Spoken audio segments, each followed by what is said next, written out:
નમસ્તે વિદ્યાર્થી મિત્રો, શ્રી નીલરાજ શૈક્ષણિક સંકુલની યુટ્યુબ ચેનલ પર આપ સૌનું સ્વાગત કરું છું. આજે ધોરણ 10માં વિજ્ઞાન વિષયમાં આપણે પ્રકરણ નંબર 10 છે પ્રકાશ પરાવર્તન અને વક્રીભવન, તેના વિશે અભ્યાસ કરવાનો છે. તો આપણને ખ્યાલ છે કે વિશ્વમાં આપણી આસપાસ રહેલી અનેક પ્રકારની વસ્તુઓ આપણે જોઈએ છીએ. જો કે અંધારામાં ઓરડામાં આપણે કંઈ પણ જોવા માટે અસમર્થ છીએ. કે વિશ્વમાં આપણે કોઈ પણ વસ્તુ ક્યાંય પણ જોઈએ તો વ્યવસ્થિત જોઈ શકીએ, પરંતુ અંધારામાં ઓરડામાં કોઈ પણ વસ્તુ જોવા માટે આપણે કેવા છીએ તો કે અસમર્થ. શું કામ? એમ કે ઓરડાને ત્યારબાદ આપણે જોવું હોય તો શું કરીએ? લાઇટ કરીએ ને. એ ઓરડાને પ્રકાશિત કરતા તેમાં રહેલી વસ્તુઓ આપણને દ્રશ્યમાન થાય છે. એટલે કે ઓરડામાં જે વસ્તુ રહેલી છે દ્રશ્યમાન, એટલે આપણે જોઈ શકીએ છીએ. હવે તો આપણને પ્રશ્ન થાય ને કે શાનાથી આ બધી વસ્તુઓ દ્રશ્યમાન બને છે? કે અંધારું હતું ત્યારે તો આપણે વસ્તુઓ નથી જોઈ શકતા, તો જેવો આપણે પ્રકાશ કર્યો એવું કેમ બધી વસ્તુઓ આપણને દેખાવા લાગી? તો કે દિવસ દરમિયાન છે તે સૂર્યનો પ્રકાશ આપણને વસ્તુઓ જોવા માટે મદદરૂપ થાય છે. કે સૂર્યપ્રકાશ શું હોય તો કે વસ્તુઓ પર સૂર્યપ્રકાશ પડે એટલે તો કે વસ્તુ છે એ સૂર્યપ્રકાશને પરાવર્તિત કરે છે, એટલે એની ઉપરથી પ્રકાશ છે તે પાછો ફરે છે. અને આ પરાવર્તિત જે વસ્તુ ઉપરથી પરાવર્તિત થાય એટલે પાછો ફરેલો પ્રકાશ છે તે આપણે આંખમાં થાય છે, અને આંખ દ્વારા વસ્તુઓનું પ્રતિબિંબ છે તે આપણી આંખમાં રચાય છે, અને આપણે કોઈ પણ વસ્તુઓ છે તે જોઈ શકીએ. તેવી જ રીતે પ્રકાશ આપણે સૂર્યપ્રકાશ છે, આ વસ્તુ ઓરડામાં તેમ લાઇટ કરી એટલે એ પ્રકાશ દ્વારા વસ્તુઓ છે એ પરાવર્તન એ પ્રકાશનું કરે અને આપણે જોઈ શકીએ છીએ. કે પ્રકાશ સાથે અનેક સામાન્ય તથા અદ્ભુત ઘટનાઓ સંકળાયેલી છે. જેમ કે અરીસાઓ દ્વારા પ્રતિબિંબની રચના, કે અરીસાઓમાં આપણે ઊભા રહીએ તો આપણું પ્રતિબિંબ દેખાય, કોઈ પણ વસ્તુનું ટૂંકમાં પ્રતિબિંબ દેખાય છે. ત્યારબાદ તારાઓનું ટમટમવું એ પણ પ્રકાશ સાથે સંકળાયેલી જ ઘટના છે. મેઘધનુષ્યના સુંદર રંગો, માધ્યમ દ્વારા પ્રકાશનું વાંકું વળવું, પ્રકાશના ગુણધર્મોમાં આપણે તો કે આ ચેપ્ટરમાં પ્રકાશનું પરાવર્તન અને વક્રીભવનને લગતી અલગ અલગ ઘટનાઓ વિશે અભ્યાસ કરવાનો છે. એમાં અમુક છે એ આ વર્ષે તો કે સિલેબસમાંથી નીકળી ગઈ છે, કે આ ચેપ્ટરના બધા જે દાખલા છે એ ઉપરાંત જે બધી પ્રતિબિંબની આવી કિરણાકૃતિઓ આવશે એ બધું કોર્સમાં નથી. હવે પ્રથમ છે કે પ્રકાશનું પરાવર્તન. આગળ મેં કહ્યું ને કે પરાવર્તન. હવે આપણને એમ થાય પરાવર્તન એટલે શું?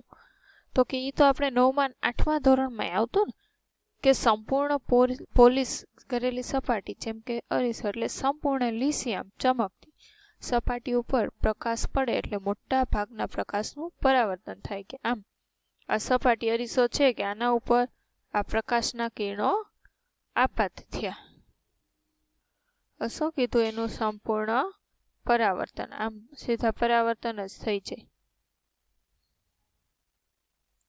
આવી તમારે આકૃતિઓ આવતી કે આ બધા આપાત કિરણ છે, અંદર જાય છે ને આ બહાર નીકળે છે, એટલે આ બધા પરાવર્તિત કિરણ છે. હવે પ્રકાશના પરાવર્તનના નિયમો પણ આપણે જોયા છે, અને આ બધા કિરણો એકબીજાને કેવા હોય? જો છે સમાંતર હોય છે, ક્યાંય સ્પર્શે ને. કે પરાવર્તન થયું એટલે આ પરાવર્તન કોણ અને આપાત કોણ બે કેવા હોય છે? તો કે સમાન મૂલ્યના. કે આ ખૂણે શું થયું? તો કે આપાત થયું. અને પાછું પરાવર્તન, તો કે પરાવર્તન કોણ પણ કેવું હોય? સમાન મૂલ્યનો જ હોય છે. કે આપાત કોણ અને પરાવર્તન કોણ સમાન મૂલ્યના હોય છે. ઉપરાંત આપાત કિરણ અરીસાના આપાત બિંદુએ દોરેલો લંબ અને પરાવર્તિત કિરણ, કે આપાત કિરણ પછી તમે આમ અરીસાની સપાટીને આમ લંબ દોરશો તો આ લંબ અને આ બધું પરાવર્તિત કિરણ બધું એક સમતલમાં આ સાઈડના ભાગમાં જ છે. આ ઉપરનું સમતલ કહેવાય, આ નીચેનું, એમ કે બધું એક જ સમતલમાં હોય. આ આપણે તો કે પરાવર્તનના નિયમો 8મા 9મા ધોરણમાં ભણ્યા. હવે એમ કે પરાવર્તનના આ નિયમો ગોળીય સપાટી સહિત બધા જ પ્રકારની પરાવર્તિત સપાટીઓ માટે લાગુ પડી શકાય. એવું નથી કે સમતલ સપાટી. આ જ નિયમો છે ગોળીય સપાટી, ગોળીય અરીસાઓ હોય ને, કે અંતર્ગોળ અરીસણ, બહિર્ગોળ અરીસણ, એના માટે ઉપરાંત બધી જ પરાવર્તક એટલે ટૂંકમાં બધી સપાટી ઉપર લાગુ પાડી શકાય. કે તમે સમતલ અરીસા વડે રચાતા પ્રતિબિંબથી તો પરિચિત છો. એ પ્રતિબિંબના ગુણધર્મો કેવા હોય છે? હવે શું હોય તો કે સમતલ અરીસા દ્વારા મળતું પ્રતિબિંબ હંમેશા આભાસી અને ચત્તુ હોય છે. કે આભાસી એટલે શું તો કે વાસ્તવિક ન હોય ને, પ્રતિબિંબ તો હંમેશા કેવું હોય તો કે એના દ્વારા મળી આભાસી, પછી ચત્તુ, અને પ્રતિબિંબનું માપ છે એ વસ્તુના માપ જેટલું હોય. એટલે સમતલ અરીસા એટલે આપણે જે આપણું ફેસ ને બધું જોવા માટે જે અરીસાનો ઉપયોગ કરીએ એને શું કહેવાય? સમતલ. તો એમાં પ્રતિબિંબ આભાસી હોય, પછી કેવું હોય છે? ચત્તુ. એટલે આપણે જેવા હોય તેવા જ દેખાય છે, કંઈ ઊંધા દેખાતા નથી. અને વસ્તુના માપ જેટલું, એટલે કે જેવડી વસ્તુ હોય એવડું આપણે જેવડા હોય એવડા જ અરીસા સામે દેખાય, નાના મોટા દેખાતા નથી.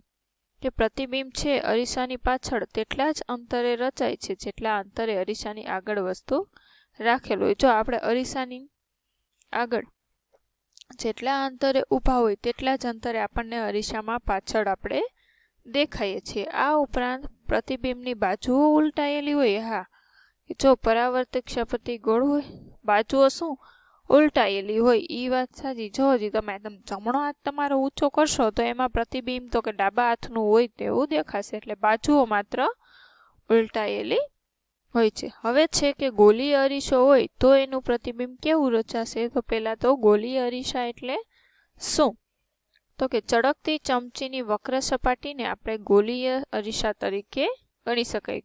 કે નવી ચમચીની હોય, આમ ચળકતી હોય, તેમાં આપણો ફેસ દેખાય ને, તો એને ગોલીય અરીસા કહેવાય. કે અંદરનો ભાગ છે એ ખાડાવાળો હોય તો એને અંતર્ગોળ અરીસો, બહારનો ભાગ છે એ ઉપસેલો હોય એટલે એ બહિર્ગોળ અરીસો કહેવાય. કે સૌથી વધુ ઉપયોગમાં આવતા વક્ર અરીસા તરીકે ગોલીય અરીસા હોય છે. કે આપણના વાહનના એના જે અરીસા હોય આ બધા ગોલીય અરીસા હોય. કે આ પ્રકારના અરીસાઓની પરાવર્તિક સપાટી કોઈ ગોળાના પૃષ્ઠનો એક ભાગ ગણી શકાય. કે એની પરાવર્તિત સપાટી છે એ ગોળાના પૃષ્ઠનો, કે આમ આખું વર્તુળ આમ પૂર્ણ કરી શકો ને તમે, ગોળાનો એકાદો પૃષ્ઠ હોય એનો ભાગ આપણે ગણી શકીએ. તો કે આવા અરીસાઓ કે જેના પરાવર્તક પૃષ્ઠ ગોળીય હોય તેને શું કહેવાય? ગોળીય અરીસા કહે છે. આ ગોળીય અરીસાની વ્યાખ્યા છે કે જેના પરાવર્તિક પૃષ્ઠ ગોળીય હોય તેને ગોળીય અરીસા કહે છે. હવે છે ગોળીય અરીસાઓ. અંતર્ગોળ કોને કહેવાય અને બહિર્ગોળ? તો કે ગોળીય અરીસાની પરાવર્તક સપાટી અંદરની તરફ કે બહારની તરફ કેવી હોઈ શકે? વક્રાકાર. કે ગોળીય અરીસો છે કે જેની પરાવર્તક સપાટી અંદરની તરફ વળેલી હોય, એટલે કે ગોળાના કેન્દ્ર તરફ હોય તેને અંતર્ગોળ અરીસો કહે છે. કે અંદરની તરફ હોય, આ ગોળાના કેન્દ્ર તરફ, આમ ગોળો આમ દોરો એટલે શું આખું કેન્દ્ર થઈ જાય, અંતર્ગોળ અરીસો કહેવાય. અને ગોળીય અરીસો કે જેની પરાવર્તક સપાટી બહારની તરફ વળેલી હોય એને બહિર્ગોળ. આ જો બહિર્ગોળ અરીસો, પરાવર્તક એટલે કે આવી ચળકતી સપાટી, ટૂંકમાં પરાવર્તક એટલે એમાં જેમાં પ્રતિબિંબ જોઈ શકે, એટલે આમાં અંદરની તરફ પ્રતિબિંબ જોઈ શકે એ અંતર્ગોળ, બહારની બાજુ પ્રતિબિંબ જોઈ શકીએ તે બહિર્ગોળ. હવે એમ કે તમે આપણે સમજી ગયા ને કે ચમચીની અંદરની તરફ વક્ર સપાટી લગભગ કેવી હોય? અંતર્ગોળ અરીસા જેવી, અને બહારની તરફ ઉપસેલી સપાટી લગભગ બહિર્ગોળ અરીસા જેવી ગણી શકાય. તે કે ગોળીય અરીસો વિશે વધારે સમજૂતી મેળવતા પહેલા આપણે કેટલાક પદોના અર્થ, પરિચય અને સમજૂતી મેળવવાની જરૂર છે. કે આ બધા પદ છે તે અરીસાની ચર્ચા કરતા વખતે સામાન્ય રીતે ઉપયોગમાં લેવામાં આવે છે. એમાં પહેલું છે કે ગોળીય અરીસાની પરાવર્તક સપાટીના કેન્દ્રને શું કહેવાય? તો કે અરીસાનું ધ્રુવ. જો આ સપાટી હોય પરાવર્તક, એનું કેન્દ્ર એટલે એના વચ્ચેનો જે આપણે ભાગ કહીએ આને શું કહેવાય? એનો ધ્રુવ. એની સંજ્ઞા પી, પોલ એટલે ધ્રુવ થાય ને, કે પી વડે દર્શાવવામાં આવે છે. એનો તે અરીસાના પૃષ્ઠ પર જ આવેલું હોય છે. કે અરીસાના પૃષ્ઠ ઉપર જ તેને મૂળાક્ષર પી વડે દર્શાવવામાં આવે. હવે એમ કહ્યું કે ગોળીય અરીસાની પરાવર્તક સપાટી ગોળાનો એક ભાગ છે. કહ્યું ને કે આ પરાવર્તક સપાટી છે, આમાં કીધું હતું ને કે ગોળાનું એક પૃષ્ઠ હોય એને આમ કરો તો આ શું થઈ જાય? તો કે ગોળો એનો જે પરાવર્તક સપાટી ભાગ હોય, આવા ગોળો હોય એને તો આપણને ખ્યાલ છે શું હોય, કેન્દ્ર હોય. તો કે આ ગોળાનું જે કેન્દ્ર હોય એને શું કહેવાય? વક્રતા કેન્દ્ર સી કહેવામાં સેન્ટર આવે છે, કે તેને મૂળાક્ષર સી વડે દર્શાવાય. જો ગોળીય અરીસાની પરાવર્તક સપાટી ગોળાનો એક ભાગ છે. તો આ ગોળાનું કેન્દ્ર હોય અને આ ગોળીય અરીસાનું વક્રતા કેન્દ્ર કહેવામાં આવે છે. હવે અહીંયા શું થશે તો કે અંતર્ગોળ અરીસામાં કેન્દ્ર ક્યાં હોય?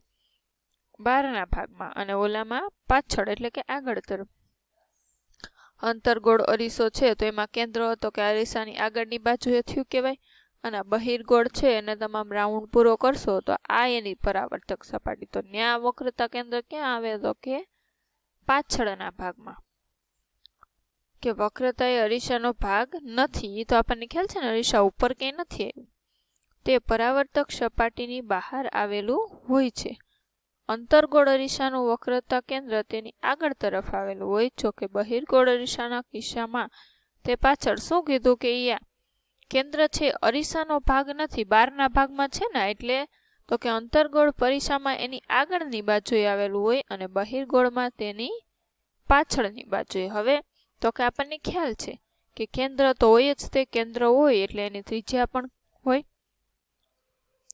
કે ગોળીય અરીસાની પરાવર્તક સપાટી જે ગોળાનો ભાગ છે એની ત્રિજ્યાને શું કહીશું તો કે વક્રતા ત્રિજ્યા, રેડિયસ છે, એને મૂળાક્ષર આર વડે દર્શાવે.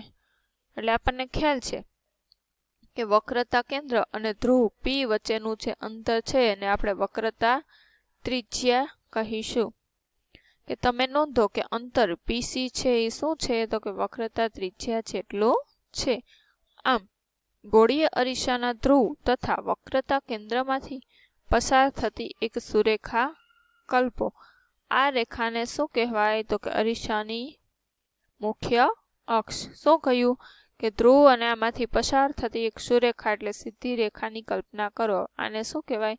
મુખ્ય અક્ષ. આપણે મુખ્ય ધરી કહેતા હોય ને વચ્ચેની, એક એની ફરતે આપણે ફેરવી શકીએ.